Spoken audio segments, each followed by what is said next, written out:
The time is nigh.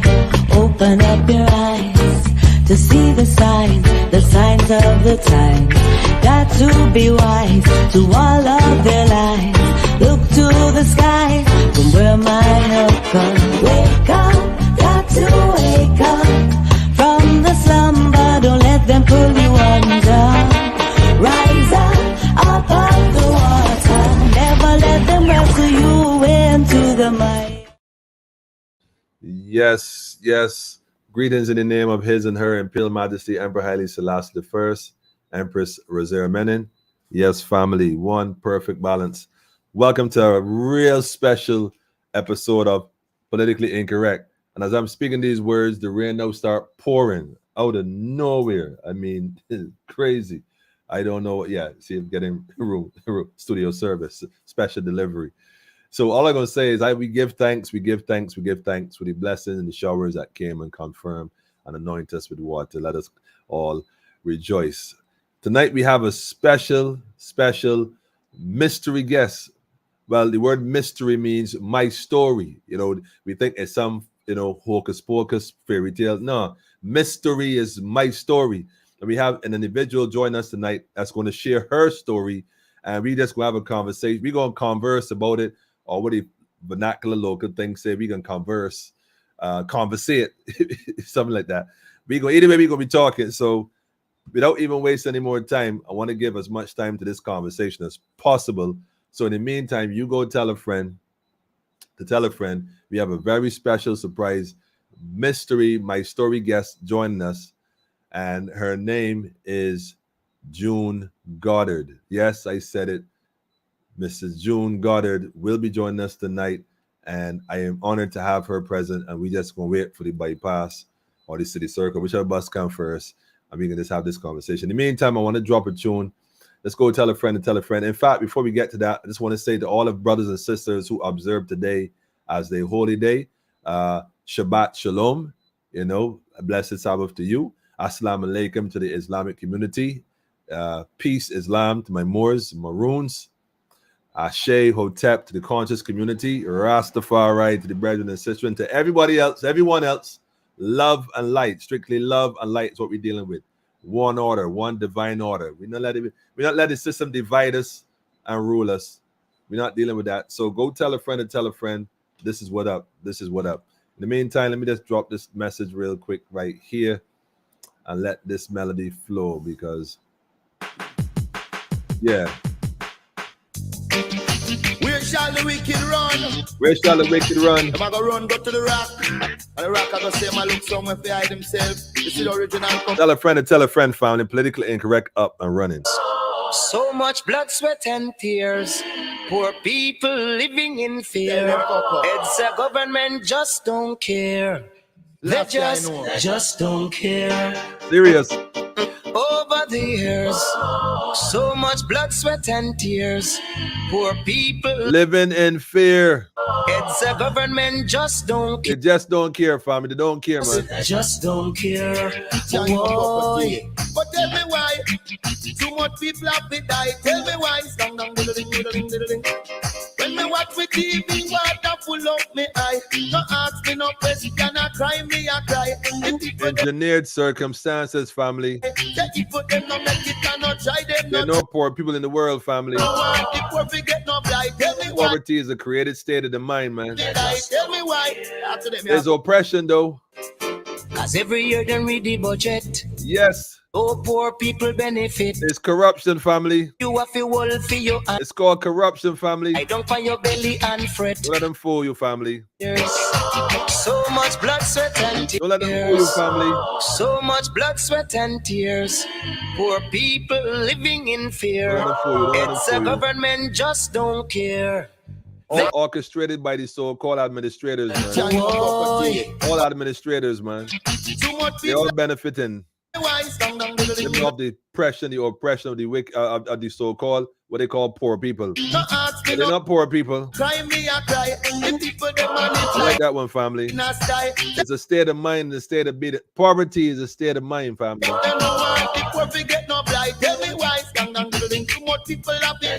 me why. Let me get this in my eyes in the sky. Cause every year they read the budget. No poor people benefit.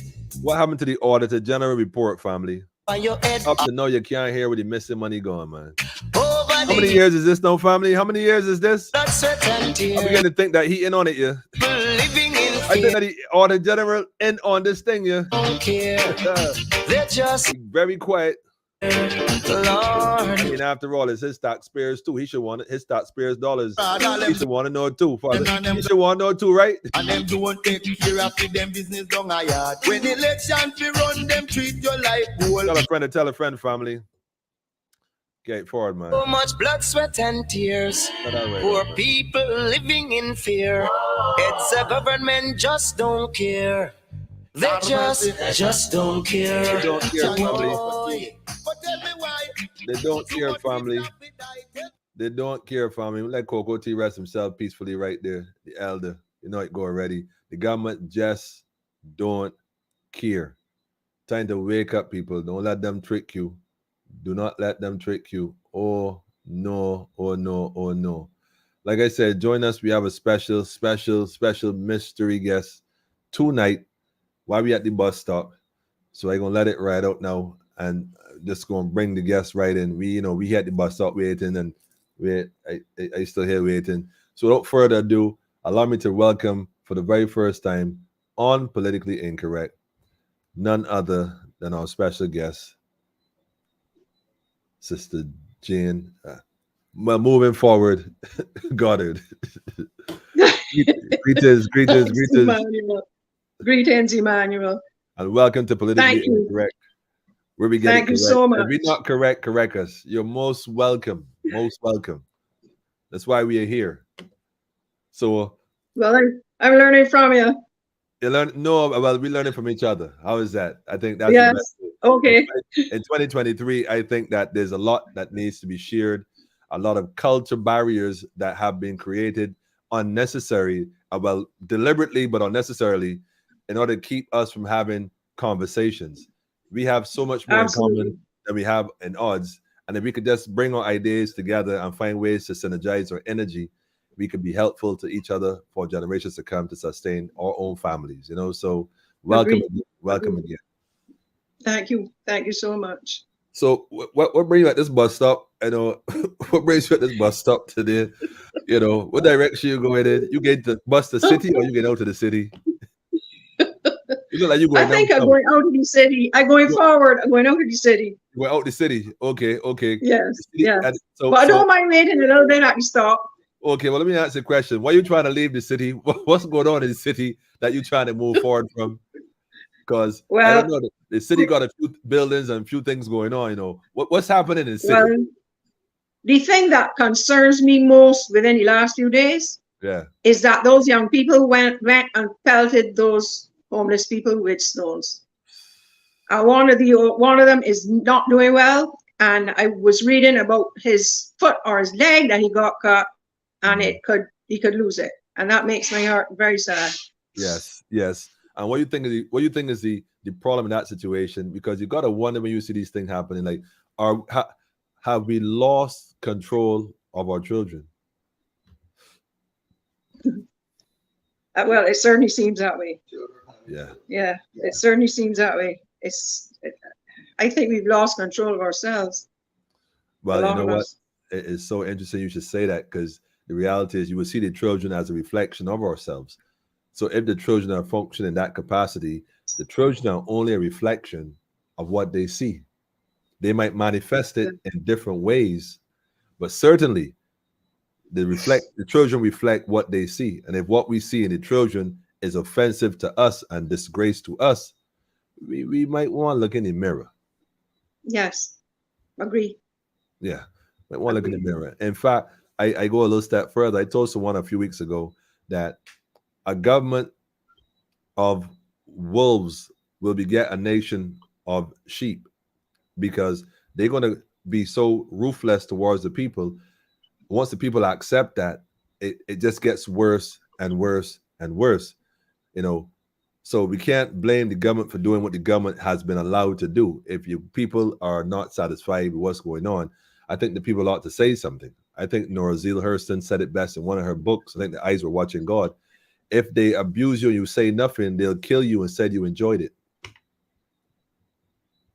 You know, Emmanuel, being abused and not speaking out, there's a reason for it. Well, from our point of view, because sometimes speaking out is dangerous. In what way? Victimization and terrorism are real. Our families lived it, and we know what victimization feels like and terrorism, but I decided that I wasn't going to use that word anymore. I was going to use the word terrorism because we are absolutely not victims. Rastafari, right. So, absolutely not. So that, I won't say that word again. I will say that it is not easy to speak out. You can look forward to being terrorized if you speak out and you say something that offends people who are not doing the right thing. They were in PAPs, they are bullies, and they have been getting away with it, which is what you've just said. For years, this is not anything new. And people are afraid to speak out because terrorism is real. Threats are real. They were at my house this week, serving documents when they know perfectly well that I am not there. They went there to terrorize my family. So this doesn't end. It just goes on and on and on. The first threat came in 1989. Wait, hold on. You said they went to your family this week, and you said the first threat came in 89? Yes. That's a threat about what? What do you mean threat? Why would they be threatening you? Why would they need to threaten your family? Well, that was because they wanted something that belonged to our mother, and our mother wanted to know more about what belonged to her before she was willing to give it up. And up to now, we haven't really heard what we asked for back in 89. Prior to 89, we still haven't got that information, and this is 2023. Still haven't got the information we were asking for in 89, and the threats and the terrorism continue. So you're saying that your family has been under siege for quite some time by individuals? Absolutely. But why would they feel the need to do that? I mean, I would like to think that the government is there to make sure they manage the people in an orderly, respectable, and law-abiding way. What you're suggesting is terrorism. Sounds like this is something else going on. You know, now I'm not a stranger to the Kingston estate. In fact, on this program, I have aired and viewed and discussed several documents and my spiritual intuition about the situation based on what I've found out. And I've disclosed a lot of information for people to go and do research on. And so this terrorism you're referring to, is there a relationship between the Kingsland estate and the terrorism that you're referring to? Yes, there is. Long term, yes. Wow. I thought I read it. Go ahead. I don't know how many people know, but my mother fled her home in Barbados at 86 years old in 2008. And that happened because there were blog sites and websites where she was being threatened. We were being threatened with the most horrible threats. They said the most wicked and cruel, disgusting things about our family on blog sites. And they said they were going to kill her. What? And we took her, that was in 2007. They said they were going to burst her head open with a big rock. And that was in 2007. And we took her, my sister migrated to the US back in the 70s. So we took Mom, my brother and I took Mom up to my sister who was living in Miami for safety. And it was coming up to Christmas. And she said she won't go back home to her home. So we took her back home. Well, the threats got so bad, and the straw that broke the camel's back was when one of the lawyers who was against her sent one of his people to deliver documents to her at her home when she was alone. She was 86. They were told they were not to deliver documents to her, that they were to go to her lawyer, who at that time was Alir Shepherd. She was there by herself. When we talked with her, she said, but I know the fella from court. He's a nice fella, I know him from court. Mm-hmm. I said, so who, you know, what you signed? Because they made her sign something. What you signed? Well, I don't know what I signed, but it would be all right. She was 86, and that was the last straw because she let him in the house. And this was one of the opposition. This was not one of us. Oh, I say not one of us because I'm not too sure nowadays who was one of us at that time or not. But that's how it was. That's what happened. So we took her away. Wow. And she moved up here in 2008, and she died in the US in 2017, September the 29th, 2017. And she never went back home. Wow. Well, I am more strength to you and your family regarding your mother's transition. And I don't really do the condolence thing, but more strength to you, because at this point, clearly, it is strength you all need in order to push through this whole, this 89, this has been a long time coming.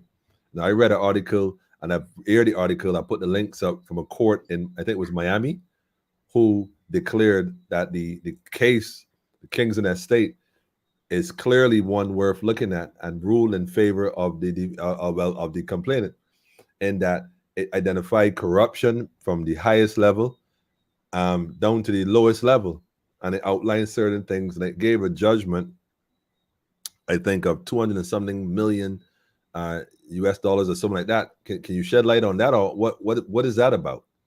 Because if they rule in your favor, what is that about?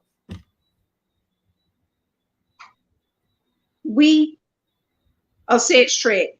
Okay. We did not know what we were dealing with. Mm-hmm. We did not know what was going on behind the scenes. My brother wrote thousands of pages of affidavit evidence throughout this whole matter from the beginning. Mm-hmm. We did not know who was using the evidence. We thought we were working with lawyers who were working with us. Mm-hmm. That's what we thought. Mm-hmm. This thing has been going on. We went to court in 98 in Barbados. We went right through the whole process, right up to the Privy Council. We even carried mommy up to the Privy Council. And the person who was financing us financed us to do that, loaned us the money to go where we needed to go and do what we needed to do. And we thought it was very kind, we thought. So what really happened was, maybe I should start at the beginning. The bullion of our mother started in the 70s. We didn't realize why until we found certain evidence. Mm-hmm. There was something going on with the land. I can make this clear. I can clarify this. Sure. My grandfather, my brother and I were very close. My sister too, but she went away in the 70s. But we were very close to our grandfather. And there were certain things that our grandfather used to quarrel about. So both my brother and I made mental notes of the things that he quarreled about. He said, this is the wrong thing that's going on here. This should not be happening. Mm-hmm. So when they were bullying mommy back in the 70s, some of her brothers were bullying her in the 70s and trying to take advantage of her. She never flinched up until she died. The last words that were coming out of her mouth, the last time I saw her, were, "Thy will, not mine." And that was how she was from the beginning. So when we realized that our grandfather, there were issues that our grandfather was concerned about, those were the issues that my brother and I started to research. Mm-hmm. And we saved the documents. We got documents from everywhere we could. We have newspaper articles. We have documents from the land registry, from the land tax department, from you name it, we've had it. From the town and country planning, we accumulated a huge amount of documentation. So that is what we were using throughout. And we were encouraged to file a case in the US. And the case got started. We liked the lawyers we were working with. It took a long time for the case to get started, but the case got started. And we thought we were doing all the preparation. We would fly up to the US. I mean, it took a lot of financial outlay. I paid my way when I came. And we were back and forth. Sometimes we were in the US, in Miami, twice a month, preparing for that case. Wow. And as I said, we like the lawyers. So what happened was we were encouraged to put all of our data that we had collected, all of our evidence that we had collected and our documents into a Dropbox. I didn't even know what that was at the time, but it is a place that you can put the documents that other people could access them. Right. So that's what we did, particularly my brother. But we worked on it together because I also had a lot of the documents. I used to do the certain research I did and got documents, and certain things he did. Sometimes we worked together. So that evidence was placed in that Dropbox. When, well, the case was started back in, I think it's 2013, the case, the racketeering case. The people who we thought that the case should be against somehow managed to get out of it. And the lawyers, I'm not sure how things worked, but people got out of the case. And I actually found, I'll tell you that after. Anyhow, cut a long story short, we went through the whole process. It was costly for us, and we borrowed money to do everything that we did. And when I got to the US, now how did that work? Oh, in 2020, my last boy, our last son, was very, very ill. He had started being ill in 2015. And by 2020, he had 3 surgeries. And the doctors in Barbados, the surgeon in Barbados, and other doctors said they could do no more to help him. Sepsis, you name it. Something called dehiscing, the wound dehisced, meaning it opened up. And it was very, very terrible, as terrible as you can imagine. Anyhow, he was here in 2020, and my husband said to me, we need to find out what is going on with the case because we haven't heard anything. So their law firm, there's a place you can call up here, you can get in touch with up here. I think the one I used was lawyer.com or lawyer something. And they still send me emails. Anyway, go in touch. They put us on to a lady first, who, because we didn't have any money, John and myself we didn't have any money. We had a little bit of money, a little bit of savings, and the lawyers want money. So we found a lawyer who was willing to take a little bit of our savings, what little savings we had. So by the time we got to the talking to them, he and the assistant told us that if she saw the case coming up for hearing. Well, we didn't know. John and I did not know. And there are 3 of us, 3 children. Mommy have 3 children. My sister, who lives in the US and has been here since the 70s, my brother and I, and we're supposed to be 3 beneficiaries of our mother's estate. But we've been working at this as being with her because of the bullion back in the 70s. We've been with her throughout. So it isn't like we were running for something and all of a sudden, this is something we've been at for a long, long time because we couldn't understand it. We came from an extremely close family. We were very close all our growing up years with our cousins and our uncles and aunts. Very close. We were together at every opportunity. So we just couldn't get this thing understood. Why is this so happening? Why is all this bad will towards us? Anyhow, we talked with the lawyer up here, and he said he had an assistant, and I'll explain why he and the assistant worked so closely. He said he would go to court to the hearing and find out what was going on.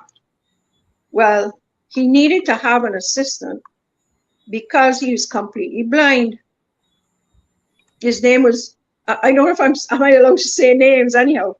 He represented John and me when he went into court. Mm-hmm.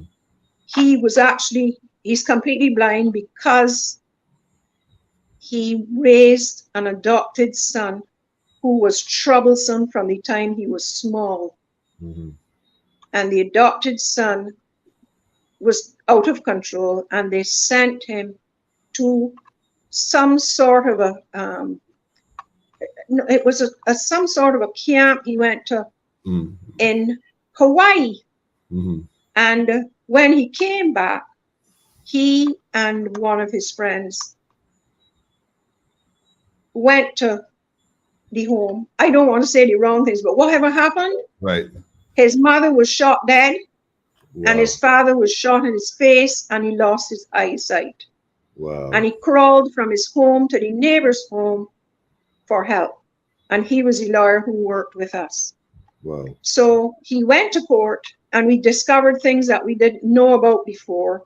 And he represented us well. And he told it was actually a jury. I'm so sorry we couldn't be there, because I would thought it would have been very interesting. But there was a jury there. I can go ahead. Sure.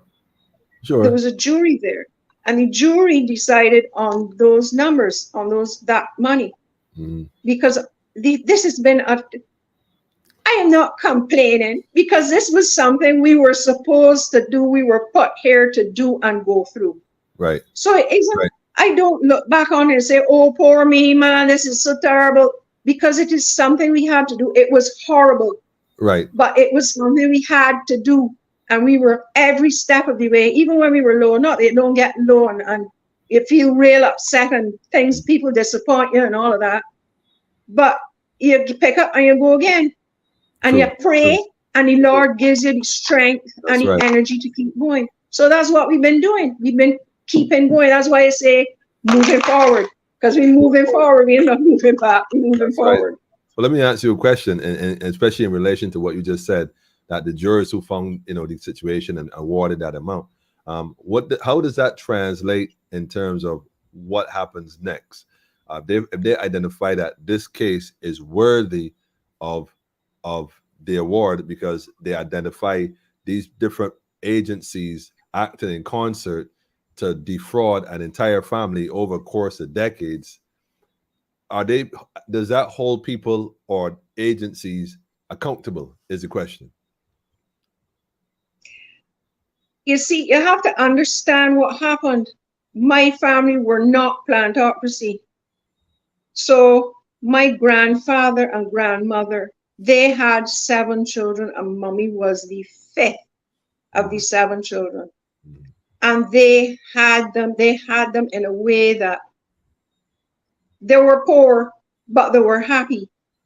And they were encouraged to work together to build something to make themselves better. And they worked together as a team. They used to call it the family plan. So they worked together as a team. And Granddad bought property, and he put it in the names of his whole family. And it was called tenants in common, which meant that all of them owned it together. So it was his wife, Granny, Granddad, and the 7 children owned any property that he bought together. So really and truly, my brother could explain better how sugar managed to be doing so well after the war, and because it was high demand for sugar. And he bought land when the demand for sugar was high. That's not all he did though, because they were doing developments too, but that's another story. So he and his wife and his 7 children had this property that belonged to them. So they decided, I believe the lawyers directed them, because in order to meet the demand for sugar, they needed to mechanize and they needed to spend money. So they put the land into a family trust company, and they called it Kingston Estates Limited. Okay. And all of them signed All of them signed an agreement. because it was their property and their own homes that they were putting in as a family unit to their family trust. And all signed on to an agreement which said, first of all, they got shares, but they got something called an undertaking from Kingsland, because Kingsland was taking all of their property and they weren't getting paid out for it. They were putting it into their family trust. Right. So this is clear. What I'm saying is clear. For sure. Yeah. Okay. So how does it go from being a family trust entrusted to the family to a state where now your mother's fighting to hold on to what her father would have worked so hard with his family to achieve? Like, did she at some point, or somebody else, sell property? How did that unfold? I gotta be careful to say what I'm gonna say, but I have to say it, otherwise nobody would understand what happened. They formed this family trust in 1958. In 1964, I cannot say the government because there's an individual's name on the document. Took up it's like 396, I think, or 390 something acres of land at Husbands and Oxnards. And they paid 3 cents a square foot for it. What? And it was much of it was developed privately. You understand what I'm saying?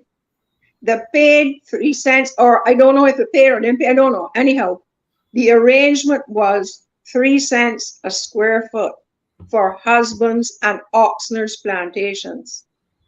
That sounds like the Venezuelan. That sounds like the Venezuelan project, if I'm not mistaken. That area has those Venezuelan homes. That's a whole other conversation. But that was in 64. So they've been building on that land for years. There wasn't a funny thing. Yeah, I know I'm gonna say it anyhow. There was a development in recent years that I think people were concerned about. But anyhow, that was what happened, and that has continued to happen. So what happens is, how do they get this land? I mean, when you say take up, how can they buy land at 3 cents a square foot when they don't own the land? And how you're saying that land fraud. And by the way, I'm gonna call a spade a spade. You just nod. You ain't got to say a word. So you're saying that land fraud in terms of taking people land, forging documents, making these fictitious sales, because you really can't sell stolen property. It just give the illusion of a sale at 3 cents. Come on, it's an illusion. Just so that paper can transfer from one hand to the other to claim that somebody owns something in order to form the development. It's saying that all this would have taken place, would have been land fraud and a development that was invested in on stolen property. They did not consider when, I do not know what it was called then. These days, it's called compulsory acquisition. At that time, I don't know if that's what it was called. Hold on a minute. Compulsory acquisition is when the government take hold of property they claim they need for something governmental. Public. For public service. It's supposed to be for the people. It is not supposed to be for private developers. It is supposed to be for the public to benefit, whether it is a school, a playing field, a hospital. It's supposed to be for the public to benefit. Right. This is not supposed to be for private development. Was this a private investment? The development was private. There's some public areas like the the weather place. The weather place is actually, I can't remember what you call it. What do you call the weather place? The Met office, the Met place is down there. Yes, that's public. Queen's College, yes, Queen's College is public. Oh, that whole area is what you're talking about? Yes. Damn. That's crazy. Yo, that's crazy. My question is, these investors you're talking about, is there any connection with what's going on now and then in terms of investors or money being invested. Tell us a little about this private transaction. Not public, but clearly private transaction. Tell us a little about this.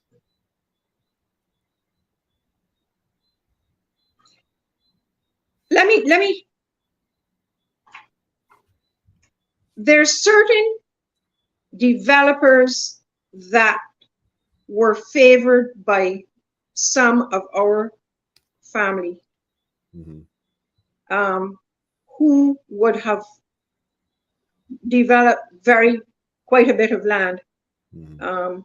They were particularly interested, of course, in the land from Candle Hill, between Candle Hill and Newton, because all of that was well, not all of it. So a lot of it was rabland, pasture, but that was land that was very interesting. Was interesting for development. So there are developers who were favored. Okay. What would happen is I have to explain this a little more clearly. What was happening was the Barbados National Bank was financing the agriculture. And we were led to believe that a very large debt was accumulated to the Barbados National Bank, which was our bank in those days. The Barbados National Bank and Republic Bank now are one and the same as far as I can understand from the documents. And that was made possible by the IFC, which is the International Finance Corporation, which is part of the World Bank. Oh, yeah? So what was happening was these favored developers were able to buy land with permission to develop it at 50 cents a square foot. Now that was from way back. So the developments, the sale of land at that time was like $5 a foot. That was what land was selling in those early days. Some of the 50-cent land in more recent times sold for $30 a square foot. So what you see here is a huge amount of money. Let me break this down. You have private developers. You owe the bank money. Okay, you have land. You owe the bank money. The bank is holding your deeds or has control over your deeds. Now, I'm not even sure if this is true, but this is what is written down everywhere. The bank had control over the deeds. Therefore, when you wanted to sell land to the developer at 50 cents a foot for the developer to make a huge profit, the bank had to put its stamp on it and sign off. Right. And that was the Barbados National Bank. That was between, that's the 80s, coming into the 90s. So what happens then is our mother starts getting pressure that she needs to sell her shares. The company's losing money. They owe the bank all this money and she must look to sell her shares and take whatever she can get. These are words that were spoken directly to our family. This is not anything I've made up. That was kind of intimidate or force your hand into giving up something. Yes. So what we did was we said we want to see financial statements, because although she was a shareholder in her family trust company from 1958, she really did not have access to financial information. So we said we would like to see audited financial statements. So there were people knocking around and saying, oh, we want to buy the land, or we want to buy the shares. And we were pressing for financial information. But then we discovered that politicians, very senior politicians, were the people directing this show. So that started very senior politicians. Wow. Wow. Very senior. So, very senior. So that made things worse, because who wants to bring politicians into a land deal that you don't, the people won't, not we, mommy and ourselves didn't know what we were selling. So why would you want to sell something to somebody that is corruption? Let me call it what it is. It's corruption, and it is unacceptable, and it will never be any other how. So that's where the pressure started, because as soon as we asked for financial information, there was trouble. Now, my brother was working in an establishment, and he knew that 15 acres on Kendall Hill was being acquired for the Transport Board headquarters. But we didn't hear it from our family. Now, some of the family members who, namely our uncle and our grandfather, by then were dead. Okay. And the people, the brothers, the three brothers who seemed to be doing what needed to be done, we had thought for the benefit of everybody. Apparently, we're not doing it for the benefit of everybody, because at least one of them was benefiting from the onward sales of the land. Okay, I follow and you. The particular spot that one of them benefited from now houses Sheraton Center. Wow. No, and that was Intel before it was Sheraton Center. Right. So this was not only politicians and developers. This was our own Barbados National Bank. Right. And this was our own people who were involved in this thing.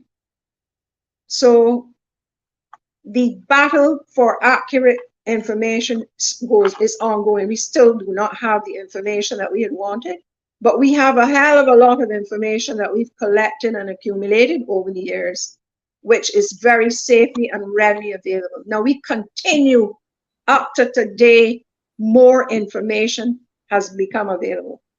We keep getting more information from people. We keep getting it from our research. And I was telling you earlier about the ICIJ, which is the International Consortium of Investigative Journalists. Mm-hmm. We can see what was going on up until 2016 is readily available on the internet.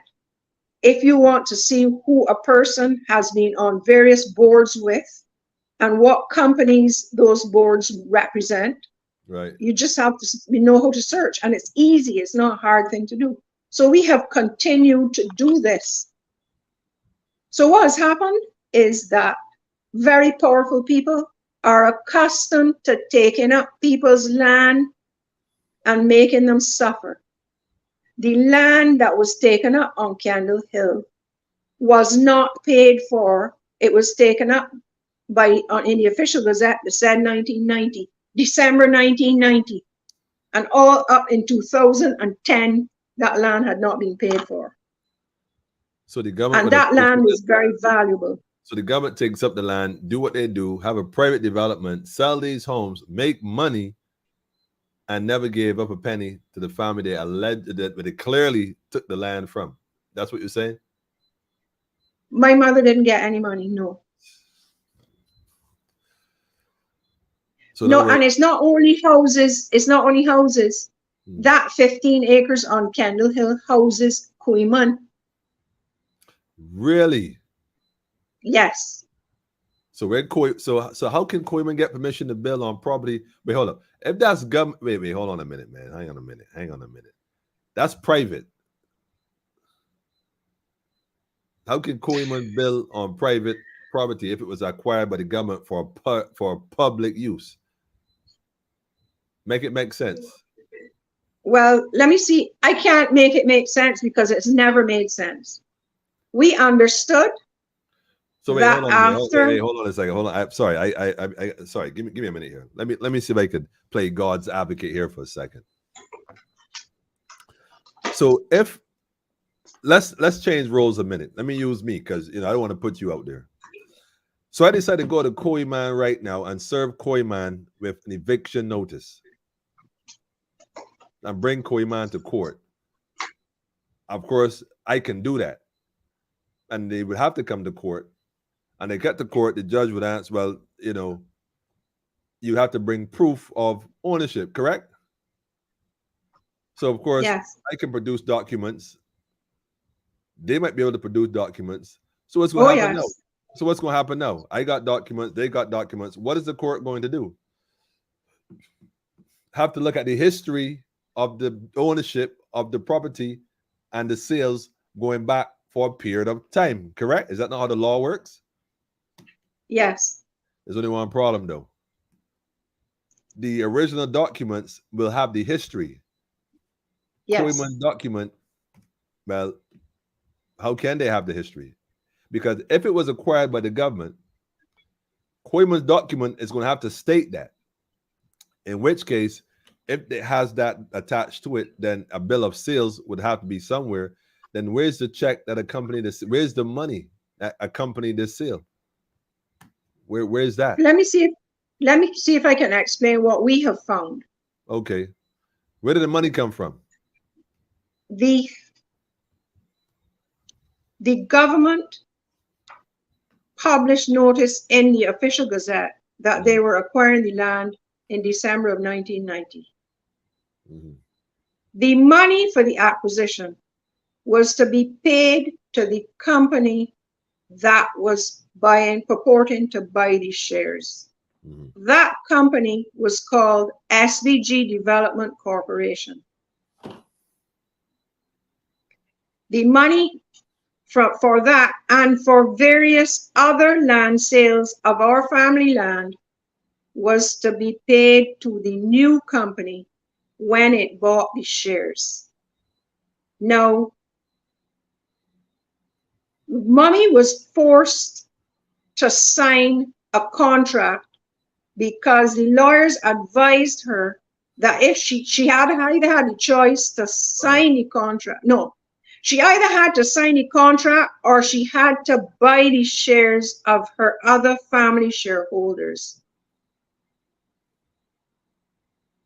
The sale of our family shares, because the family shares are what the company is made of, and it was family shares, it was a family trust. So anybody who wanted to get at the land had to get at the shares if they wanted the bulk of the land.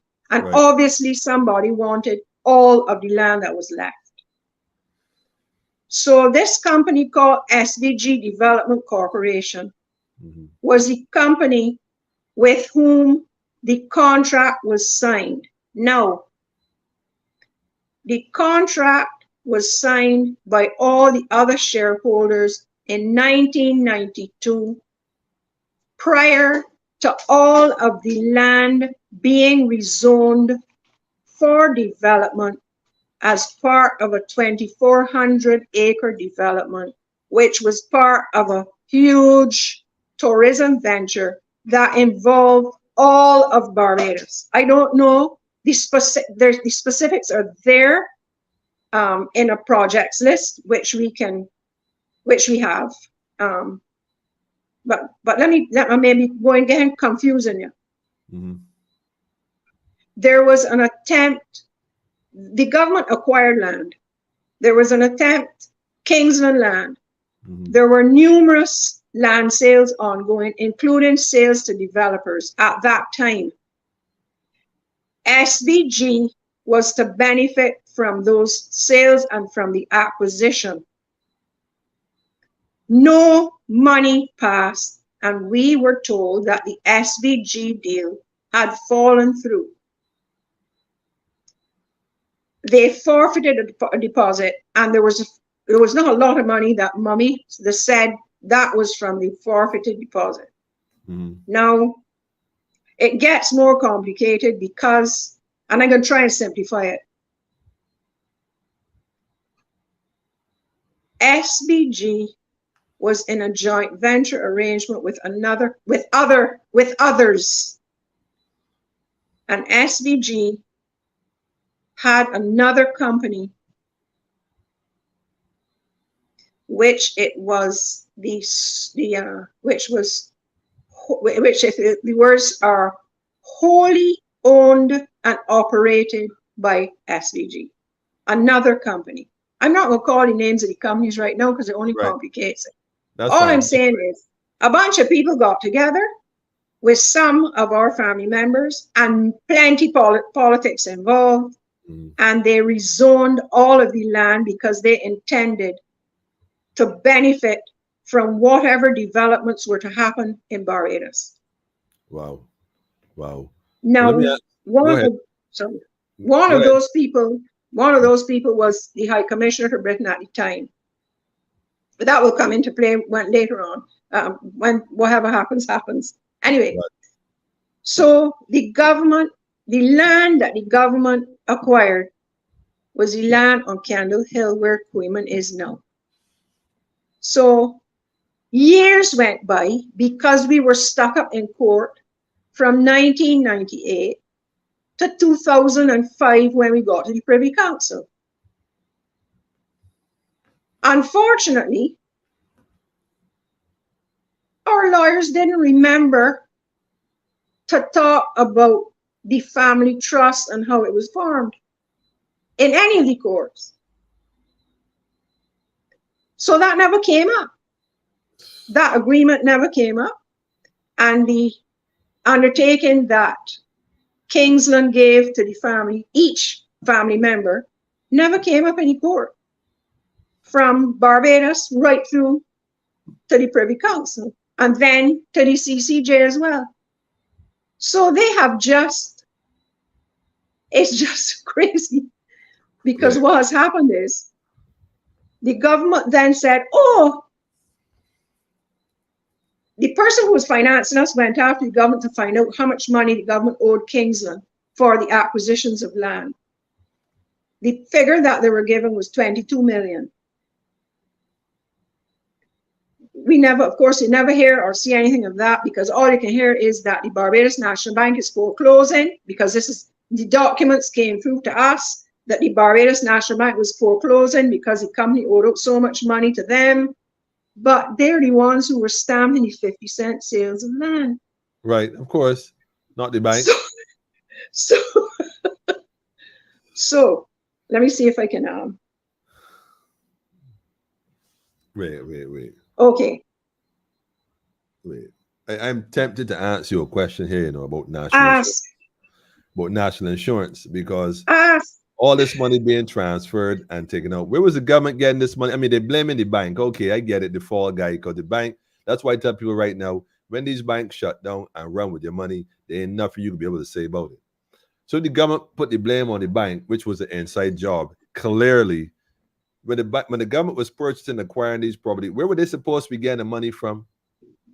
Who was financing these private, public ventures for the government? Of course, the people who were benefiting, people who were going to benefit. Because if you can buy 6 cents or 3 cent or 50-cent land and turn around and sell it for between $5 and $30 a square foot, you go find your money somewhere. You're going to find your money somewhere. Sure. All right, now let me see if I can go and explain a little better. There, as I said before, the finance between Republic Bank and the Barbados National Bank came from the International Finance Corporation, which is part of the World Bank. This shocked me. I could not believe what I was reading, but that is what the documents say. They provided the funds. So it would make sense if the Barbados National Bank was in these sorts of deals that were making these sorts of profits, obviously outside entities would want to move money. Of course. Like the herb to please. Yes, very much like that. Like the herb, like the herb, like the herb to please. Absolutely. More than you know. More than you know. I you know, what's amazing about this whole thing is that I'm hearing you from every angle, and the one common denominator is that land is being acquired by the government for whatever reason, whether they want to openly admit it or not, and these sales are taking place. What I'm not hearing you say is that the money came to your family. Even in terms of the settlement, okay, the court awarded you that amount. How do you collect that? That's interesting. Who do you collect it from? Well, who do you hold accountable is the question. Let me see if we've only now discovered this. As I said, we did not know that that judgment was coming down. So my brother and I sent our own lawyer to receive that judgment.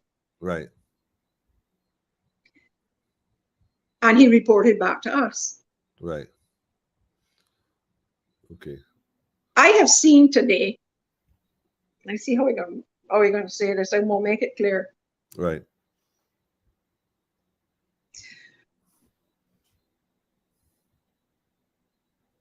That when we looked at that judgment, we looked at it blindly. And you know exactly what I'm talking about when I tell you what I'm going to say. We read that judgment over and over again, and we did not see the word indemnitors. That judgment is against a person's estate, and it involves et al. And the indemnitors. We didn't know until recently what indemnitors meant. The 1958 family contract that our mother and her siblings and her parents signed when they put their money into Kingsland has a paragraph which explains what is supposed to happen in circumstances like these. The company is responsible for anything that happens that is of a cost to her, that relates to her property, that she put into that company.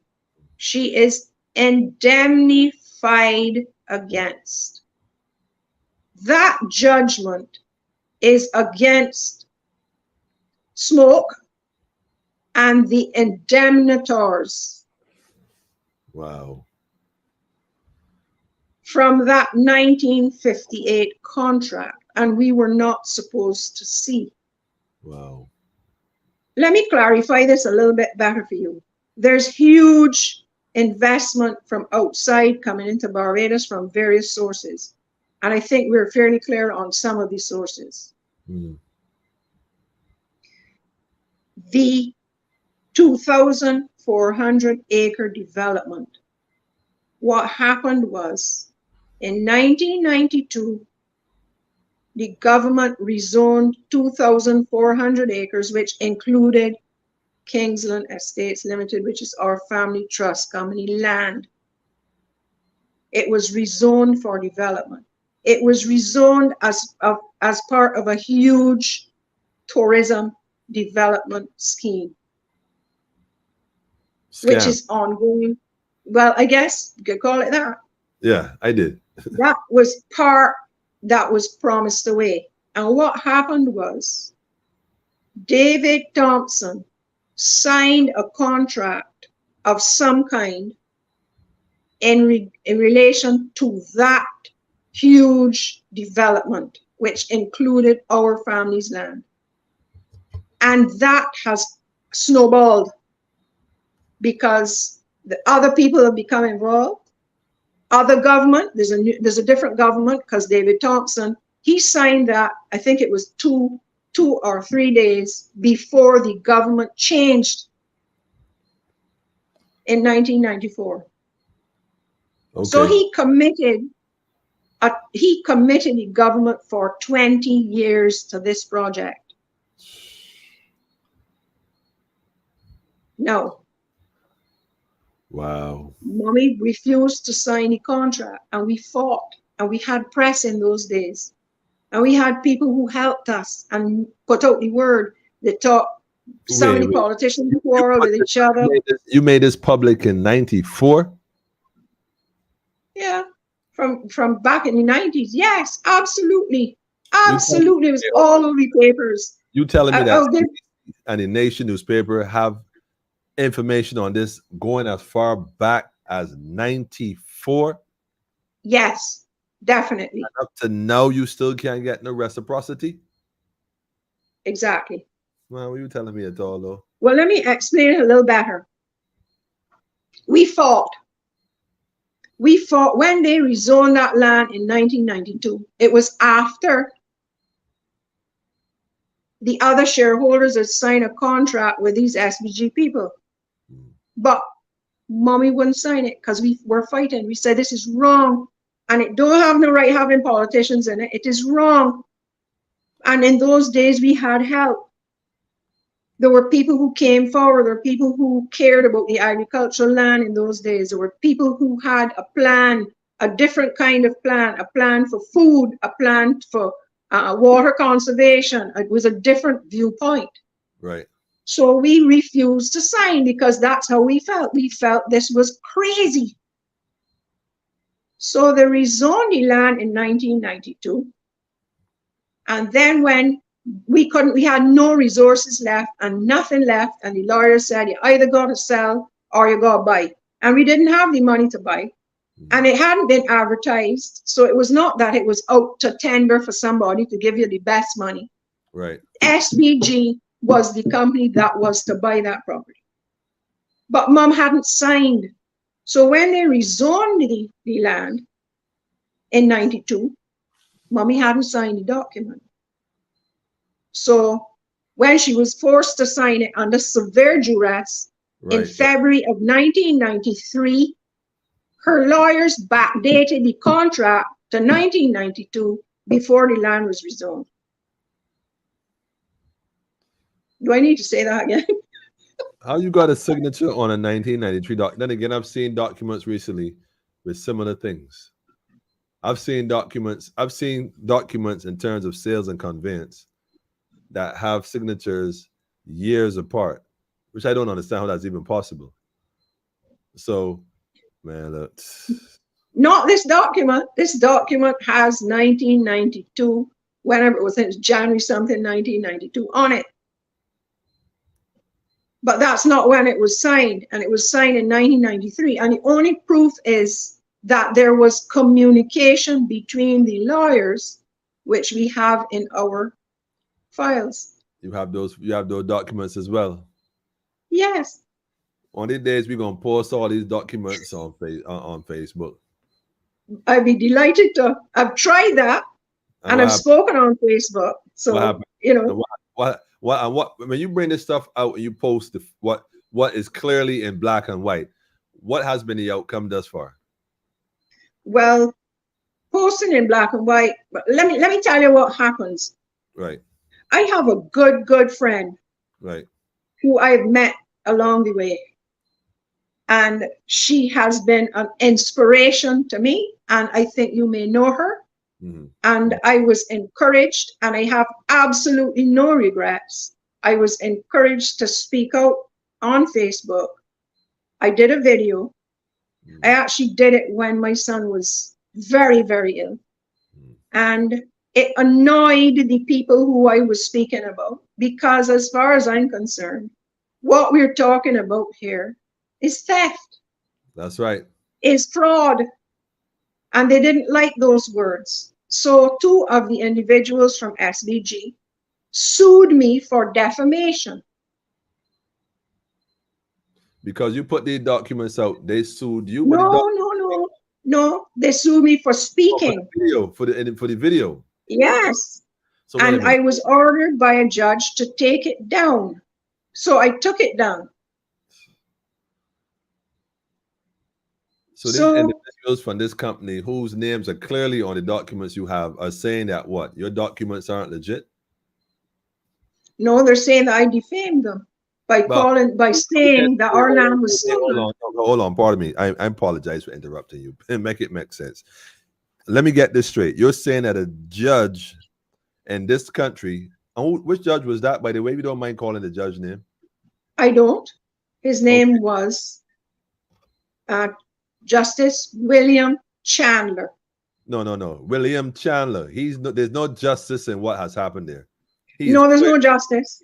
He's no justice. No justice. So how are you going to tell me, Mr. Williams, and there's me talking now, that documents that indicate clearly a transaction, if you speak on these documents, that is defaming somebody's name? It goes further than that. I want you to understand I want you to understand how all of this works together. What's next? Here's how it works. What's next, man? I received notice of these cases from 2 separate lawyers. When I looked at these cases, I realized that perhaps those lawyers had not thought about what they were doing before they filed these defamation suits. So I wrote back to both of those lawyers, attaching certain evidence that I had, because I had hoped they would reconsider. And I didn't worry about it anymore because I was dealing with my dying son. And to tell the honest truth, as far as I was concerned, that was garbage. Right. I'm sorry. I know I shouldn't say it now because I've fled. Anyway, what happened was. No, you haven't fled. You haven't fled. I haven't fled. I've left for the time being where I can fight better. Of course, you went to high ground. You went to high ground. Yes, of course. I'm high ground. Advantage. Of course. So what happened was, I was in the United States with my son for an extended period of time. And these 2 lawyers went before the judge and got something called a default judgment. They said I had not responded to the case, and they received a default judgment. That case has been ongoing since 2020. I have attended, they do it on Microsoft Teams meetings. Like how we talking now, that's how they do the cases. Right, yeah. So I have attended the hearings. I have filed numerous affidavits.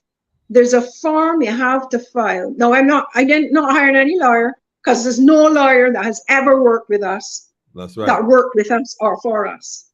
It has been a terrible disappointment. All of the lawyers are responsible for what's happening. The lawyers who work with us or had anything to do with any of these land sales and whatever has been going on are all in a horrible group of wickedness and evil. Wow. Anyway, we get to that. So I've been attending these. I've filed the forms in both cases to have the judge reverse, or whatever it's called, the default judgment so that we can go to trial. Because I say... Hold on a second. How you get served if you're not present in the island? How can you serve? No, I was absolutely in the island, Emmanuel. I was in the island. They served I was you? in the island. Yes. So they served you. Yes. The date. You did. Yes. No. They served me and said, take down those postings. Wait. So you didn't have a date to go to court? No. They served me and they said, they gave me letters and they said, take down the postings. Otherwise, we're going to sue you for defamation. So I wrote back to them before any case or anything. I wrote back to them and I said,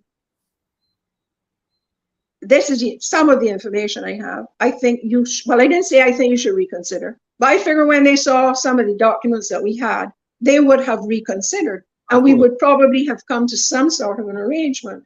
That was not what they did. They went to court. I was in Barbados when they served me these letters telling me that they were going to sue me. I don't know if you call it serving or whatever you call it. Anyhow. This thing, they didn't. So they serve you a notice to quit. Yes. Of that. They said they have to go to court, then file a charge in court. Then you have to get served with a court date and a summons to appear in court. Did you get a summons to appear in court? Is my question.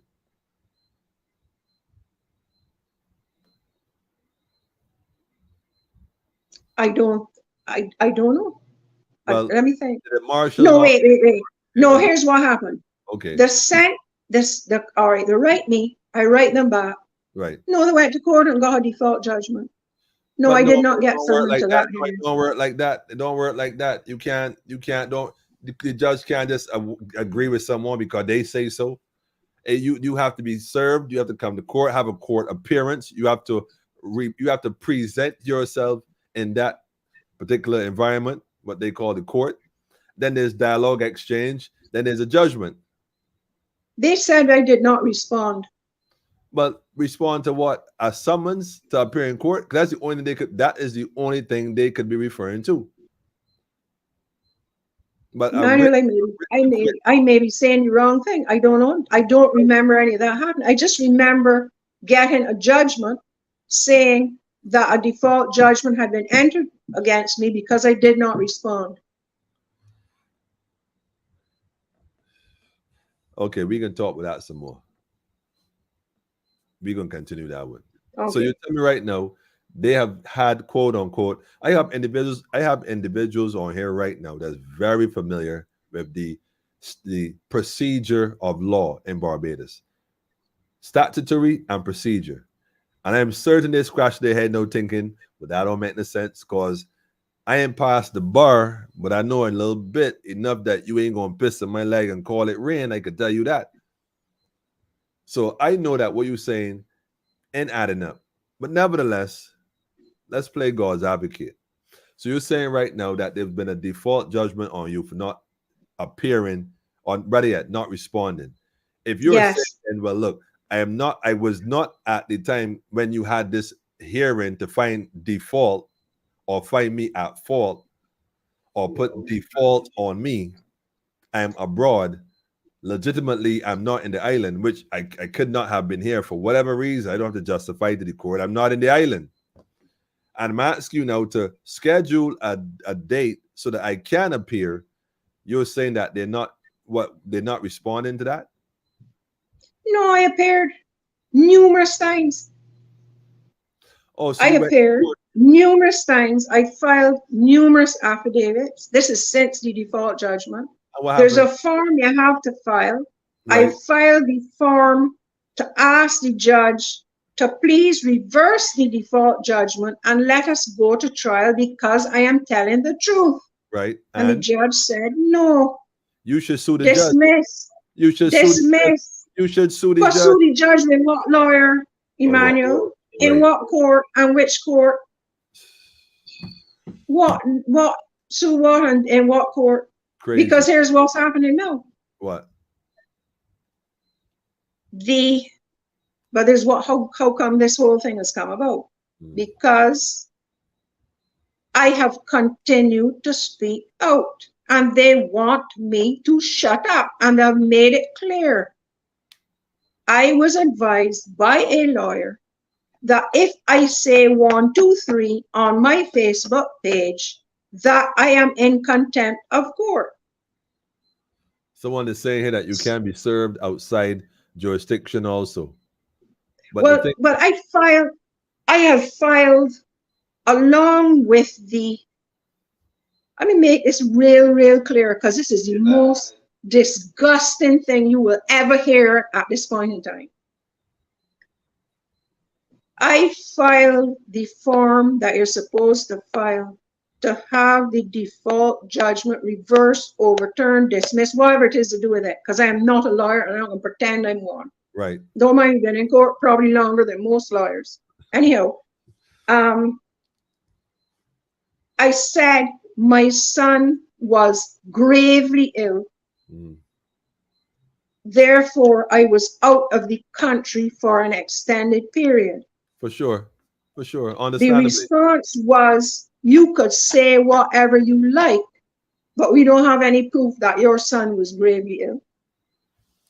So what I had to file was the doctor's reports from Barbados, the various things to do with his surgeries, the hospital, everything we had to provide, and we did, to show that our son was dying and in the country, US, for surgery, to try and save his life. Thank God, prayers, the child has, I'm saying the child is a big man, 35 years old, and he recovered. He's just had a follow-up surgery recently. Nice. And we are praise God because people came forward and helped to finance his surgery in the US. He could not do it. We did not have the money to do it. And people came forward and donated money to him, friends and people who cared about us, so that he could have the surgery to save his life. And he had it in Miami in December of 2020. And he has got better and better. There are a few things that had to be corrected, and they have been surgically corrected within the last 2 months. Well, I'm happy to hear that. I'm sure we all are, for sure, for his sake and your sake as a family. Yes. But this must be stressful on different levels as well. I mean, you're dealing with your family situation. How are you coping with all this, Jane? How you managing? This is a job that we have been assigned. And we have been assigned it by somebody who is more powerful than any politician or any rich body anywhere in the universe. That's right. He is the sole source of power. That's right. If we plug into him, you don't always feel good, Emmanuel. There have been times when I have bawled and cried. Wow. I know the feeling, man. But you come back, you say, Lord, help me. And he helps you. You have to believe that he will help you. He has helped us through all sorts of trials. You're only hearing the bare little, little thing, but he's helped us through some of the most amazing trials. And right now, so what happened was this. There was a hearing, and one of the lawyers who was involved became very irate and very abusive, and he started to bully me. And I don't like people bullying me because we've been bullied long enough. I was frightened as hell back in 1989, but I'm not frightened for them in 2023. Which lawyer is this that's trying to bully you? You can say, or that's not allowed? I can absolutely say it because I've said it on I have the recording of what he said. And the judge wait, hold on. You said he sent you a voice note? No, I recorded him. I cannot go to court without recording. They are supposed to record it, and they would not give me the recording, but they used one of the recordings, and they had it altered by computer voice and circulated it on WhatsApp. They did that. I didn't do that. Really? The one I have, I'm not frightened to show my face and people to hear my voice. Wow. So wow. He's the lawyer who bullied me and who I have recorded and who I've posted on Facebook is Leslie Haynes, and he was encouraged by Judge William Chandler. Wait, you mean that same guy that's in charge of he's in charge of the voting or election or something like that? That guy? Oh, you mean National Insurance Board? Oh, you mean the chairman of the National Insurance Board? Yeah. That's that same guy? That's that same guy? Yeah. Yo, he was involved in that case with Springer, the brother from the Barbados Sovereignty. Yo, shout out to Philip, by the way, Sovereignty Party. In fact, when they challenged the election in 2020, I think it was, he was there. And I actually asked this brother, I said, listen, when you get a chance, let's do an interview. And he promised he would do one in March. That was last year, I think. I done forgot how long ago that was. I called him a few times, said he would come on the program. I invited him to this platform. And in fact, in light of what you said now, I'm calling him tomorrow self and ask him to come on and speak with regards to this situation directly. Well, we could discuss the national insurance too. In fact, absolutely.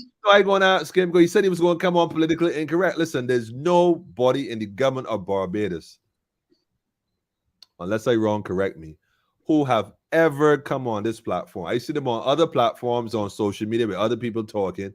They don't dare come on politically incorrect, which is funny because we just having a conversation. I don't insult people. I don't cuss people. I don't try to shame people. And the inquiring minds want to know. Just have a conversation. I gonna call and ask Mr. Haynes, Leslie, if you're watching, Leslie, you know, we call. I actually should think Leslie was a woman. I thought Leslie was a woman. When I first started politically incorrect, I think someone had to call me and say, "Yo, brother, man, you know, Leslie Haynes is not a she, it's a he."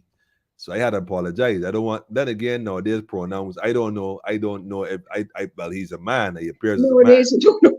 But I just say I gonna invite the brother on. I gonna call him again, or somebody could call and tell him I call his name. You know, y'all be watching. I gonna invite him on the platform next week to address the Kingsland estate, the national insurance, and he's been in it a long time. But if he's involved in this case, is the national insurance involved in any way in this whole skandangle, skullduggery? Yes. The national insurance. Yes. Wait, hold on a minute. What are you telling me at all? Wait, the bus could come here. Let me check real quick. Tell me quick before the bus come. Let me talk quick. We found documents in preparation for the case that we're talking about, where I was bullied, or somebody attempted to bully me. We found documents in preparation for filings that we did last week. And we found where certain lands of Kingsland, namely Adams Castle Plantation and the beachfront property on Maxwell Coast Road, had in some way been tied to the National Insurance Board. Now, we found releases of those lands. Now, there's a lot more to those releases and to the sales of those properties, which incidentally are detailed in the 1958 Family Trust contract with Kingsland Estates Limited. What you telling me at all? We have, that's something that is a big, there's a lot of, we have quite a bit of information on what happened to those lands and tying them right back to the same crowd. Well, if I may, I would like to share something on the screen with our viewing family here, those paying attention, with regards to this document you're referring to. Release date, the 13th of March, 2007. The grantor is National Insurance Board. The grantee is... Explain this document to me, real, if you don't mind.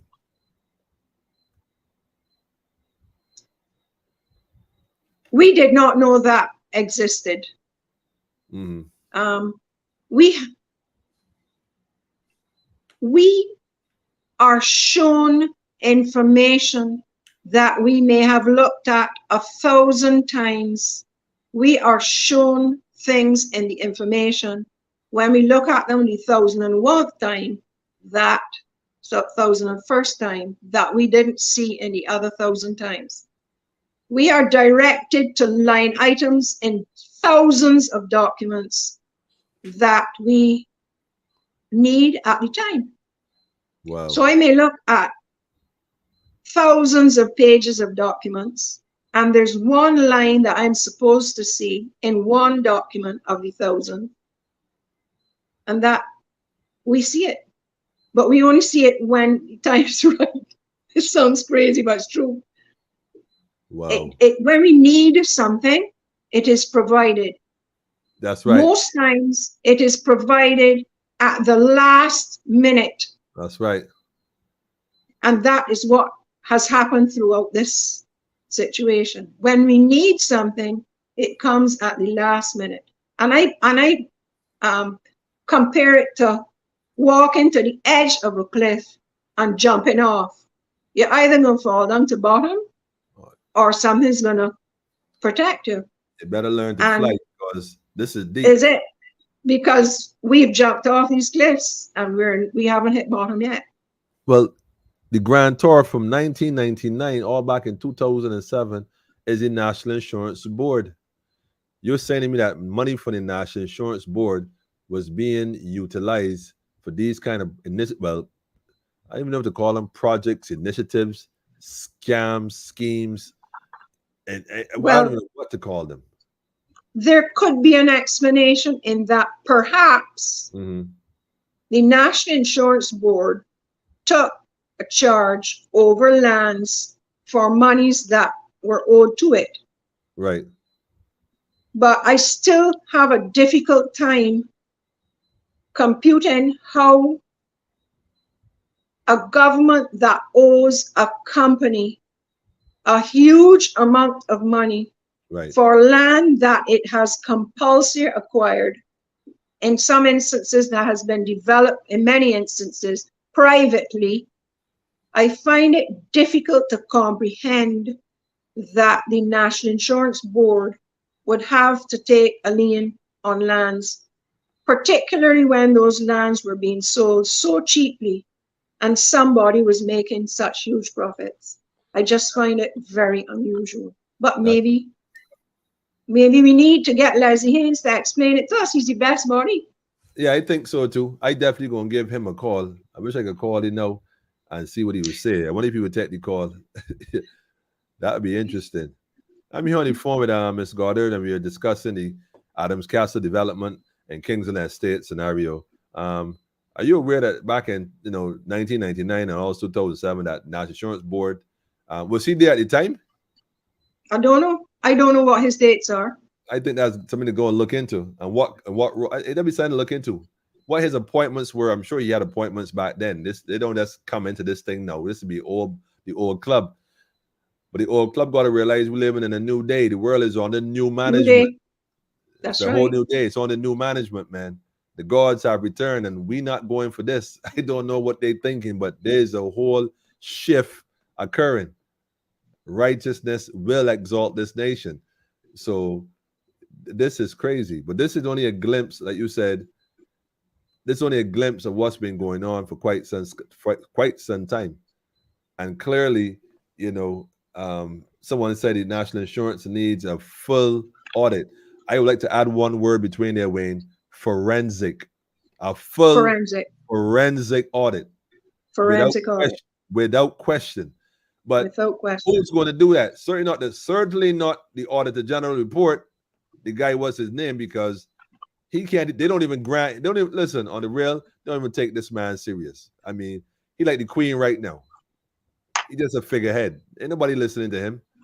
You can talk all that. I want to correct you on that. I need to correct you on that. Sure, go ahead.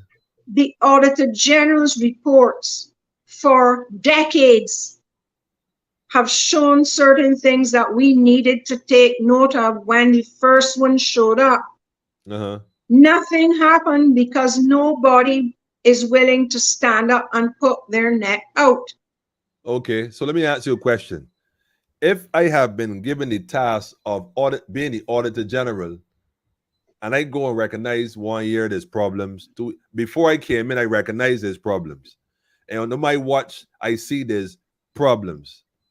While I'm seeing these problems year in, year out, at what point do I tell myself, look, man, a day gonna come when I'm gonna be held accountable for this, and get up and say what really needs to be said? Because if the Auditor General is truly looking for the interests of the nation, he will speak what has to be spoken without compromise. He will call a press conference and say what he has to say.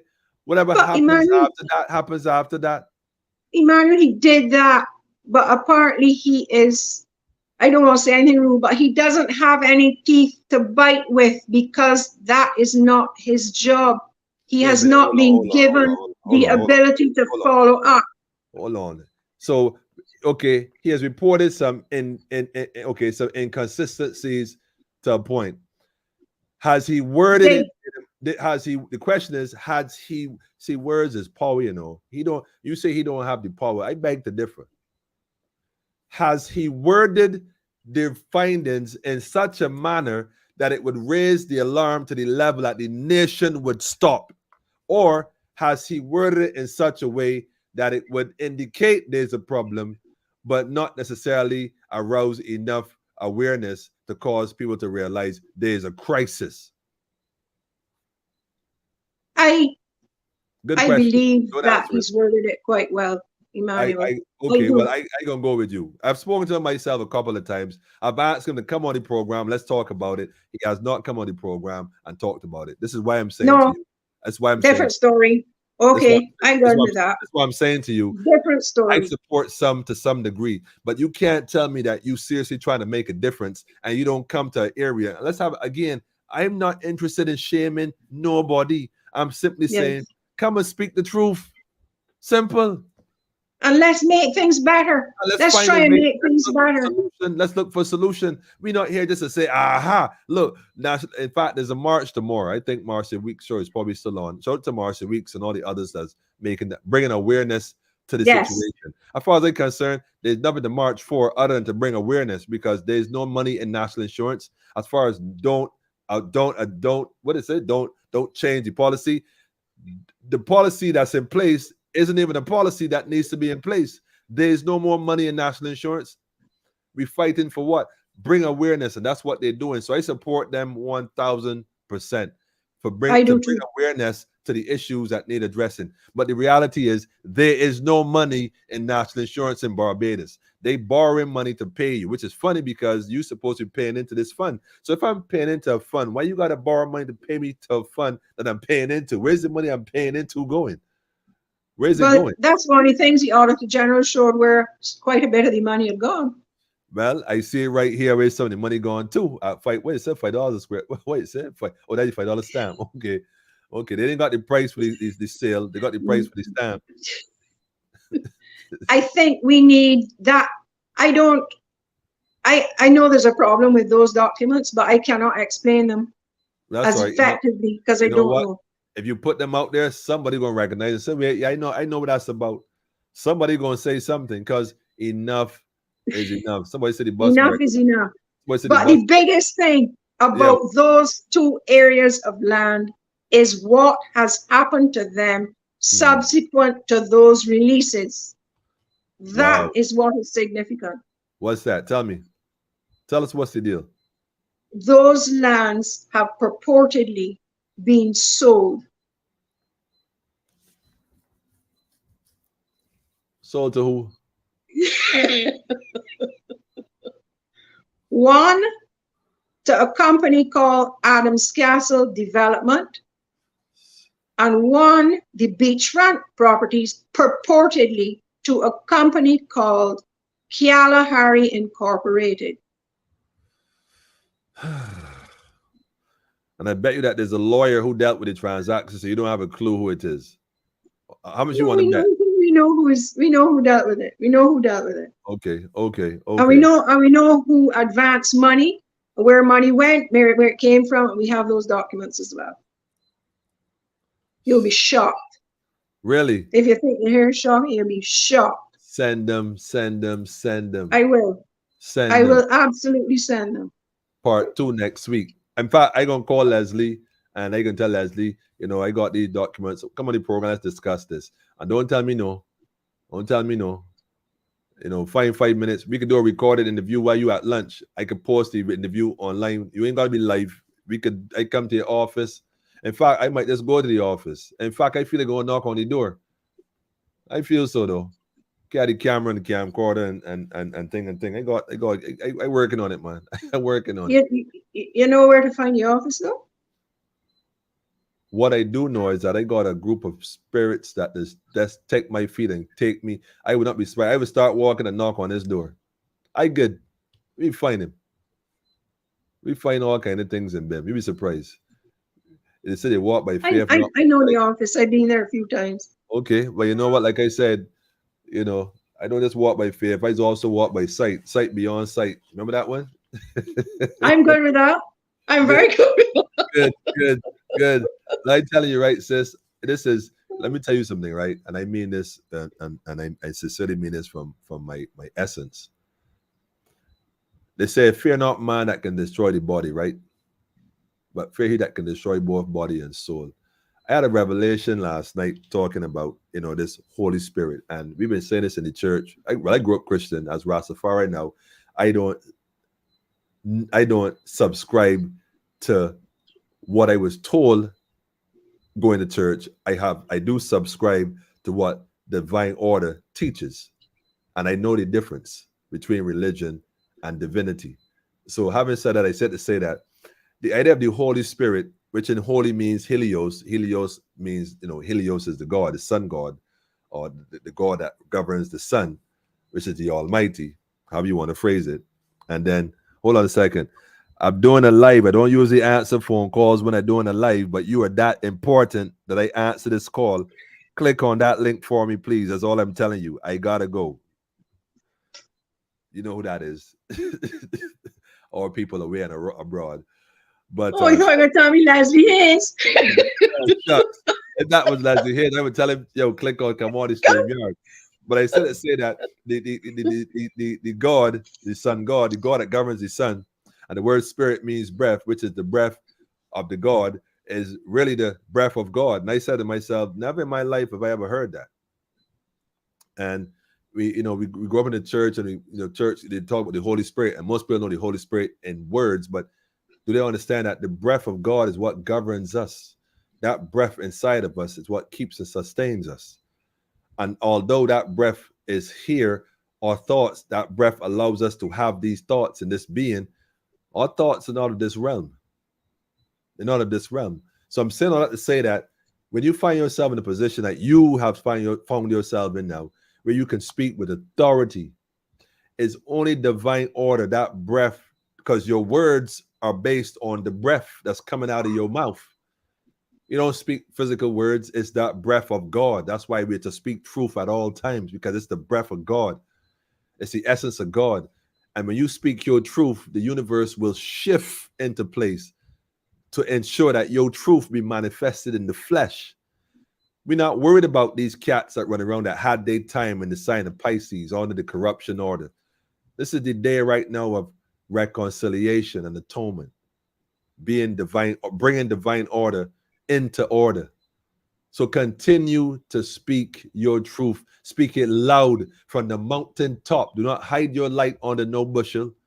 Them hiding days gone. I call it as the hands. I call your name loud and clear. Loud and clear. You're going to get a phone call from me. I know you remember me. You said you're man of your word, right? You're the man in the order. Most of y'all in the order, some sort of order. Yeah, I said it. Your word and your heart and your tongue, right? You gave me your word. You're coming on politically incorrect. Well, guess what? It's that time. Let's have a conversation, man. Inquiring minds want to know. Explain to the people what this sister is saying, because there's some, not allegations. She's making some declarations. Here's the difference. There's no allegations here. There's declarations. We declaring this. Come and speak your truth, man, and shed some light on the matter. On the matter. Let me get it resolved right here in Politically Incorrect. I think we need to do a part 2 on this. I think there's need for part 2. And that's our friend in UK calling in. Shout out to, oh, by the way, shout out to the matriarch. Moms, I know you're watching this. I got to shout out moms. Miss Stewart, I got to shout you out without question. Yes. Without question, I got to shout out the matriarch, old veteran, Ethiopian, Rastafari, and the whole family. Shout out to the general too, Tony. I know yes. I give thanks for y'all and the works y'all do behind the scenes, man. Big works, a lot of mighty works. Yeah, we getting this thing done. You know what I mean? So Black Lion Security on the job. You already know who it is. Black Lion Security. Shout out to all y'all in high and low places, you know. I love it, man. I love it. Probably before we part, give us some thoughts. What is your feeling right now about where you're at and what has happened, and where, like you said, where do you see ourselves and this initiative of bringing truth to the front? Where do you see this going? The main thing is that we serve an awesome God. That's right. That is the main thing. And I can't tell you what's going to happen, Emmanuel, because I don't know. And the further along we've come with this, the less we know what is going to happen. But we know that the right thing is going to happen, and we need to keep doing the right thing. That's right. All sorts of people have come across your path that say they're going to help you. Oh, you know, this is going to feel sorry for you. We can do this, we can do that. That's a joke. Keep moving forward. That's right. That's right. I like it. Shout out to Jacqueline also and her family situation. And I hate to see, look, I keep telling people, everybody loses when the family feuds. Facts. Family should never be fighting amongst each other, because a house divided against itself can never stand. And I commend you and your family for staying the course, for staying together and staying strong and pushing this battle, this front further forward without fear. The victory is assured, I guarantee you. So keep pushing. We appreciate you, Emmanuel. Evil. Always. We may not see it in our time, but it will happen. And yes, indeed. It will happen. Even if to the eyes of our children, we will see it in them, through them. We live on in the spirit. God knows that. Always knows that. And we will always make sure that we, the people, because right now, Barbados is kind of like somebody said, it's in the same Barbados, you know, people waking up. Yeah. People waking up. There's such a thing as sleepwalking too, you know. I ain't gonna say this, going back to Gideon's army. It does not take the whole of Barbados to change Barbados. It requires only the faithful few. The man and the woman with the one knee down and the one knee up. Because God has a deliberate chosen people. Many have been called to this battle, but only a few have been chosen to push this to the next level. And trust me, the chosen ain't backing down. They're not backing down. And we are confident in the victory. I'm telling you, of good over evil. So keep pushing. You and your family, more strength, and more strength. And may the power of your mother, who held firm, be transferred to you 10 times upon 10 times upon 10 times. You keep pushing, sis. You keep pushing. Thank you for your support. They're threatening you. Come on, man. That's how you know they're losing. They got to resort to threats to intimidate. That's how you know they're losing. Keep pushing, sis. Keep pushing. In the name of the Lord. That's right. We'll do whatever we can. Jackie's saying, all right, my sis from another mother. Jackie. I love Jackie, and I love Mrs. Stewart. You gotta love it. Listen, shout out to the family, UK, all the UK watching, all the Canada, all the North America, all over the world, all the region, especially here in Barbados. Be one family. You know, not all of us is going left. Some of us going right. Mm-hmm. That's what I tell you. And we ain't going left. We gonna go right. For sure. For sure. Listen, thank you for coming. We gotta bring you back. You gotta come forward again. You gotta come forward again. That's the right language. You gotta come forward again. To be continued. No, I kid you not. We're not gonna let this rest. We're not. Thank you. There's a lot more to tell. Of course, because we haven't talked to the other people who, in our research, we've come across other people who are suffering the same way we are, and we have evidence for them too, which we are going to share. Wow. You know what? Put those papers together in a nice file packet. Send them to us. And we're going to post them. And we're going to have a conversation page by page, man. We have a conversation. To be continued. Another bus stop conversation. And, I think the bus coming. The bus coming. Yeah. I think the van coming. This might be van. Wait, coming. This might be van. Wait, coming. I ain't sure. So I can go to hop for this here. We can catch up, though. For sure. Thank you so much. Not a problem. Give thanks, man. God bless you, Emmanuel. God bless you too. And you know what? More strength, like I said, to you and your family. Just keep the faith, hold firm. And, we don't come out. Aunt Rose, my grandmother always say, we don't count the rents, we don't count the wash, count the rents. Good. Is that right? Yes. Hold on a second. Thank you.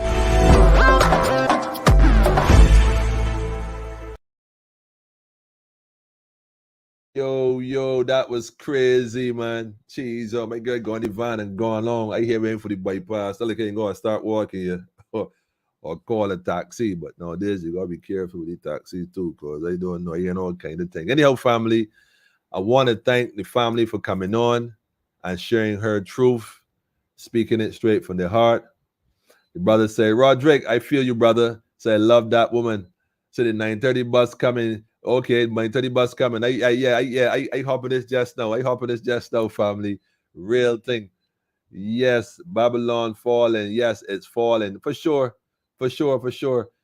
Jackie, listen, we all know what happened to bullies, man. We know. We gonna jump the bully. I guarantee you. A dose of your medicine. You could take that home with the one. Take that straight. I near missed the bus. Look, Van Rick coming on the corner. Take it like you coming, you're coming. I want my mother. Stop it, man. Stop it, man. Well, y'all, listen, stop it, man. I should have got John Rick doing commercials now. Look, Barbados is not a real place. Yeah. All you got to do is get robbed, have a near-death experience, almost kill people on the road and crash the van. Claim to fame, but you're not a real place. Anyhow, family, it's been real. It's been real. It's been real. And I got to admit that, you know, for me, oh, man, what a night. What a night. What a night.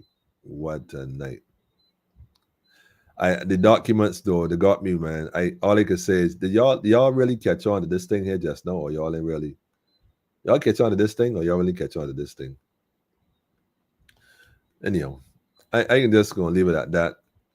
I just gonna leave it at that. I ain't gonna leave it at that.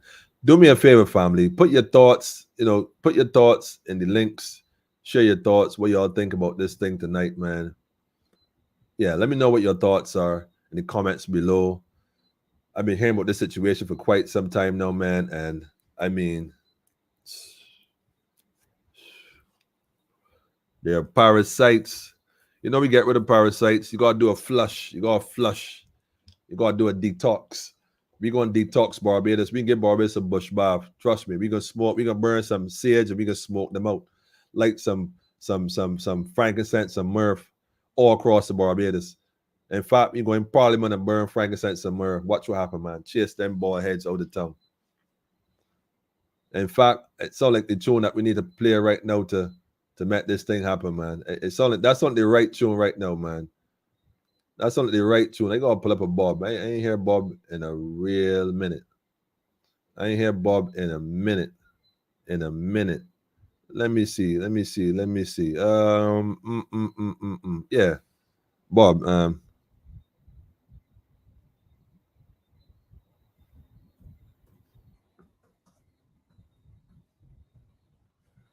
Peace on, brain. Pull up Bob one time, man. Pull up Bob one time.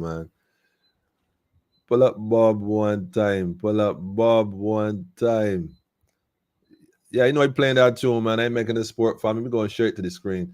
All I'm going to say, right, is that, Jackie, again, want to thank you personally for, just let me say that. You know what I'm talking about, man. I ain't going to say no more. Everything needs to be taught. Let's give thanks, family. I'll leave it at that, man. Real thing.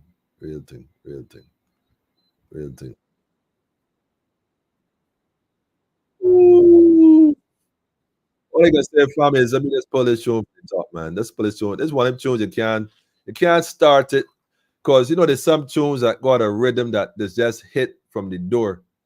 It's hit from the door. I can't start this tune without starting this tune. Pay attention, family.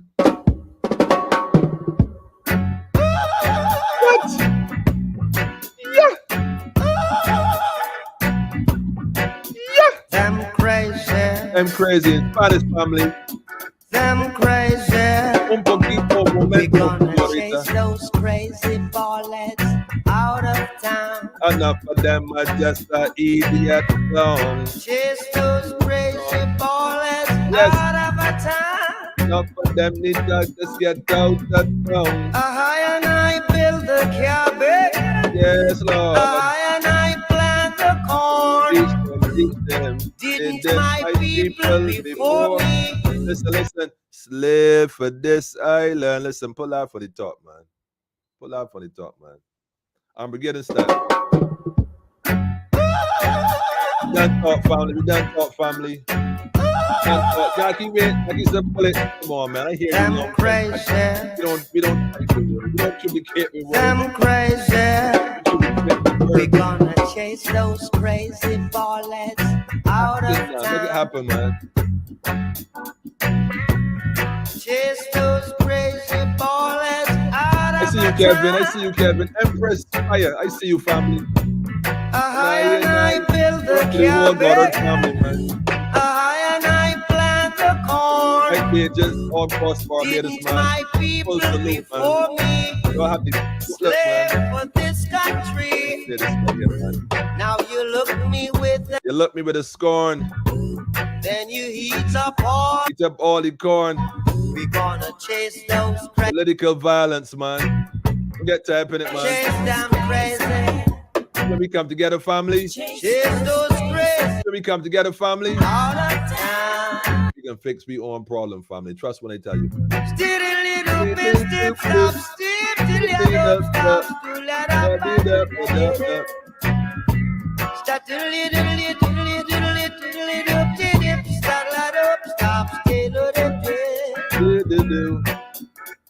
build your penitentiaries, we build your schools, brainwash education to make us the fools.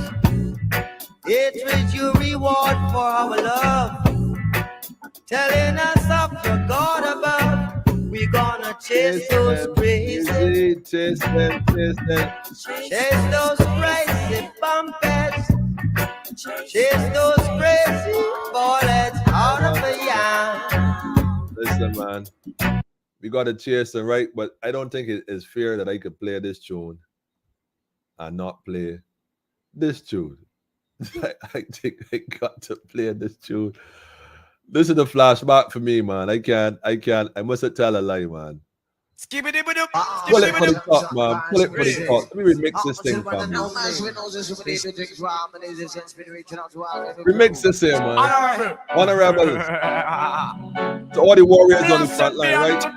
Maximum salute. This is what the world have been waiting for. This is what the world have been waiting for. God knows. Infringement, man. Play the tune, man. We gotta chase those crazy bullets out of town. Well, I turn up for them a circus clown. Chase those crazy bullets out of town. Babylon, you better get out of town. Get out of town, get out of town, man. Get out of town, man. Diana plant the corn. Trying to chase them out of town, man. Didn't my people chase them, man. Slave for this country. Well, Dini sing that I'm a black king, prison like a white kid, and living in a white man world. False education, destroy nation. What?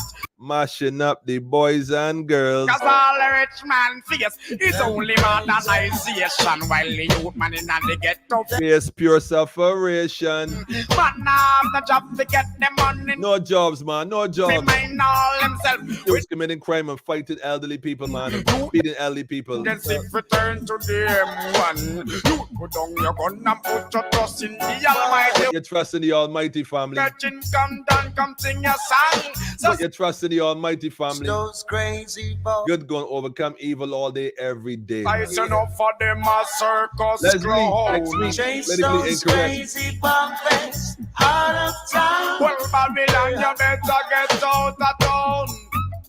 They build a penitentiary. God knows. We built a school. God knows.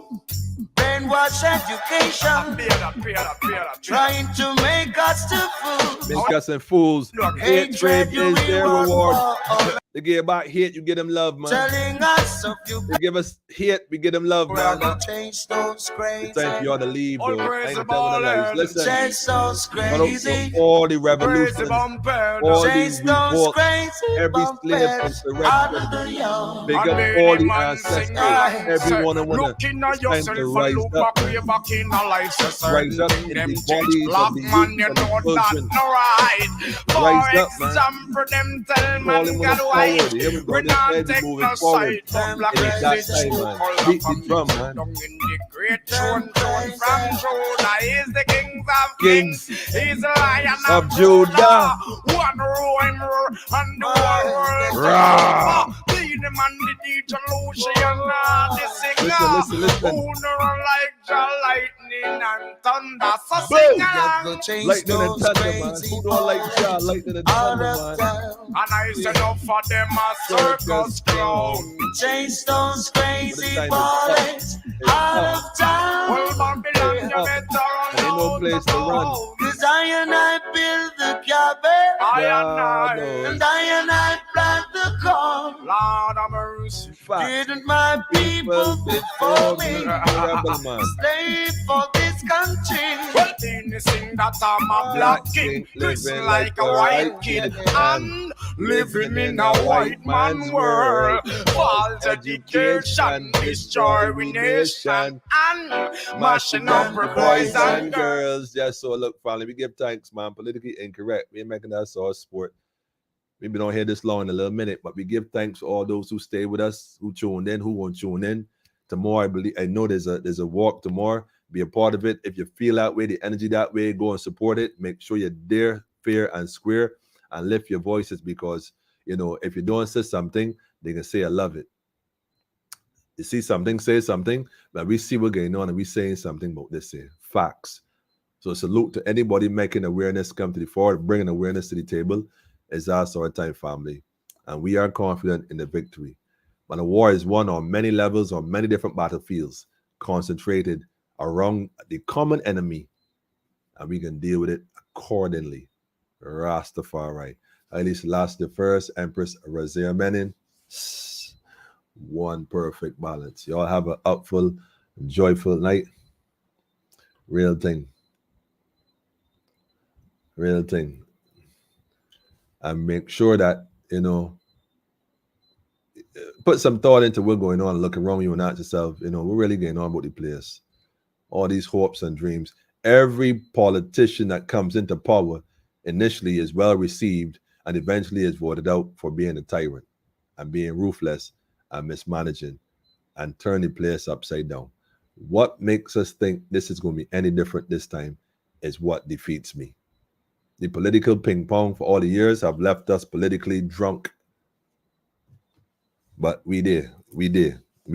So that's what's up, man. That's what's up. I got a caller coming in here. Let me take this call. Hi, good night. You're on the air. Although we going out. Good night. You're on the air. Welcome to Politically Incorrect. Where we get it correct. If we not correct, correct us. Well, I'm sorry I missed it, but I was in the land of Zeds. That's all right. That's all right. Listen, we're gonna have a part 2 next week. We're about to close up the program. Go rewatch it, and we're gonna connect. Give me a few minutes. I'm gonna call you forward for sure. Okay. One perfect balance. Yes, indeed. Night to all. Yes. The family away and abroad. Get people out the bed all in UK, man, to watch Politically Incorrect. That we're getting on. Family, much love, each and every one. Hold firm. Hold firm. Hold firm. Victory is ours, family. Love and light to you too, Jackie. I see you. One perfect balance, kings and queens. Yes. And again, shout out to the family, the Goddard family, for making this happen, you know what I mean, and being courageous and speaking truth. And by the way, again, I ain't knocking the Auditor General. I know your brother doing his job, yeah. But the reality is, come on the platform, let's have a conversation. Inquiry Minds got some questions. Nobody ain't trying to, you know. But if you truly want to make a difference, go where the difference is being made. Rose, don't tell me to tell you so. Facts. Anyhow, family, if you want to get involved, as always, I can tell you all the numbers on the screen. You know, tell a friend to tell a friend. Simple as that. Is wait. I don't think that. Wait. That's the wrong one. I think I might have clicked the wrong button. But anyhow, y'all know how it goes, man. Tell a friend to tell a friend. Remember that Politically Incorrect is on Monday, Wednesdays, and Friday at 8 p.m. Also, we appreciate your support. Any form, there's a PayPal account, and you can check the email address on PayPal. It's eBarelia@gmail.com. Feel free to contribute, make things happen as we make this happen. Actually, I had to go and run pay the bill earlier. Did you sell? Quite interesting, by the way. know, you put money in those machines, they don't get the money back. In case you even want to cancel, you change your mind, and the machines keep your money. Yeah. Anyhow, the number is 246-838-8253. Area code 246-838-8253. Be sure to tell a friend to tell a friend. Monday, Wednesdays, Fridays, 8 p.m. Make sure you like, subscribe, and share. That's how we get this word out from far and near. For sure, for sure. It's been great. And right now, I think I'm going outside and watch the sky and Holomedi. So if you're all in tune, I see you all in the stars, man, in the heavens. Rastafari live in a rule. Full joy. Oh, and by the way,